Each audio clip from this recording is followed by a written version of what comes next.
संध्या live, आवाज महाराष्ट्राचा। नमस्कार, मी गौरी, आपण पाहत आहात संध्या लाईव्ह। पावसाळी अधिवेशनाच्या 5व्या दिवशी विधान परिषदेमध्ये प्रसाद लाड आणि विरोधी पक्षनेते अंबादास दानवे यांच्यात खडाजंगी पाहायला मिळाली। अंबादास दानवे यांनी शिवीगाळ केली, त्याबाबत त्यांना सभापतींनी सर्व अधिकार वापरून 5 दिवसांसाठी निलंबित केलाय। विधान परिषदेमध्ये विरोधी पक्षनेते निलंबित होणं हे प्रथमच घडलंय। याबाबत राष्ट्रवादी काँग्रेसचे प्रवक्ते विधान परिषद सदस्य अमोल मिटकरी यांचे आमचे प्रतिनिधी रोहित दळवी यांनी विधान भवन मुंबई येथे प्रतिक्रिया जाणून घेतली आहे, पाहूया। दादा, काय सांगाल तुम्ही? आज असा इतिहास घडलाय की निलंबन झालं याबाबत आपली काय? साधारणपणे विधान परिषदेचं वरिष्ठ सभागृह हे सर्वोच्च सभागृह मानलं जातं। त्या सभागृहाची आणि विशेषतः विरोधी पक्षनेत्याची एक गरिमा असते।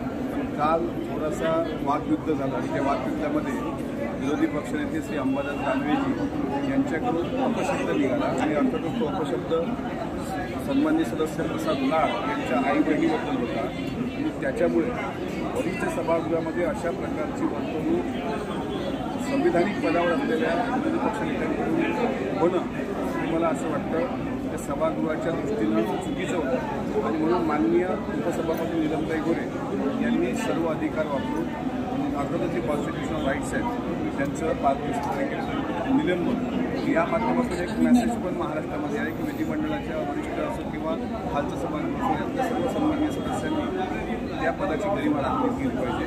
दुर्दैवानं विरोधी पक्षनेत्यांनी राखली गेलेली नाही आणि त्यांनी दिलगिरी व्यक्त करण्याऐवजी काल मीडियासमोर छाटण्याची पण भाषा केली।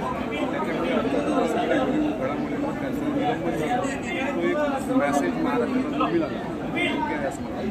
दुसरी गोष्ट, आजच दुपारी आले होते, त्यांनी प्रेसला सांगितलं की मी दिलगिरी व्यक्त करतो, दिलगिरी व्यक्त केली, तर याबाबत तुम्हाला काय वाटतं?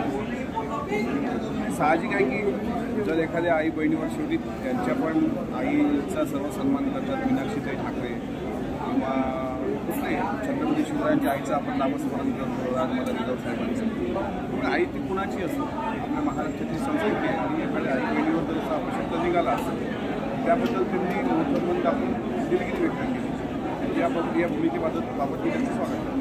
धन्यवाद दादा, आमच्याशी बातचीत केल्याबद्दल। असं ते अंबादासकडे आणि त्यांनी सांगितलेलं की जी कारवाई झाली ती अतिशय योग्य आहे। सध्याला मी रोहित दळवी, मुंबई। ताज्या आणि महत्त्वपूर्ण बातम्या पाहण्यासाठी आजच आमच्या संध्या लाईव्ह न्यूज चॅनलला यूट्यूबवर सबस्क्राईब करा आणि बेल आयकॉन प्रेस करा।